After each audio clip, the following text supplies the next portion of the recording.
সালামু আলাইকুম। জুয়া খেলার সূত্রটা কি জানেন? আচ্ছা, যদি জানেন তা আলহামদুলিল্লাহ, আর যদি না জানেন তাহলে শোনেন।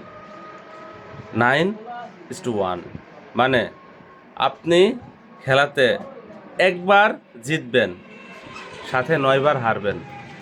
9বার হারার পর আবার একবার জিতবেন, একবার জিতার পর আবার 9বার হারবেন। আলটিমেটলি আপনার ফলাফল শূন্য।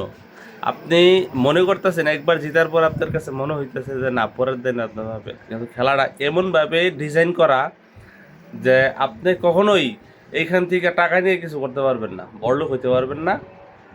ওটা এলাকা ভিত্তিক ওরা গ্যাম্বলিং করে একটা সিস্টেম করে আর কি করে আর কি, একজনটা জিতা তারা দেখায় যে একটা লোক জিতছে। তো আলটিমেটলি আপনি জিততে পারবেন না। শুধু শুধু জুয়া খেলাতে আমার চোখের সামনে আমি অনেক লোকেরা নিঃস্ব হয়ে যেতে দেখছি। তো এটা আসলে ভালো কোনো জিনিস না। সরকারের উচিত এগুলা অনতিবিলম্বে এগুলা বন্ধ করা, একদম টোটালি বাংলাদেশ থেকে ব্লক করে দেওয়া।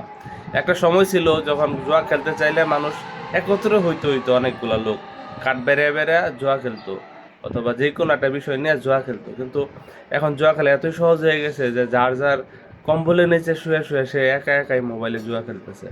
এটা একটা ভয়াবহ একটা রোগে পরিণত হয়ে গেছে। আমরা যারা সচেতন থাকার চেষ্টা করবো সবাই, এই জুয়া থেকে জুয়ার নেশায় পড়বো না ইনশাল্লাহ। আসসালামু আলাইকুম।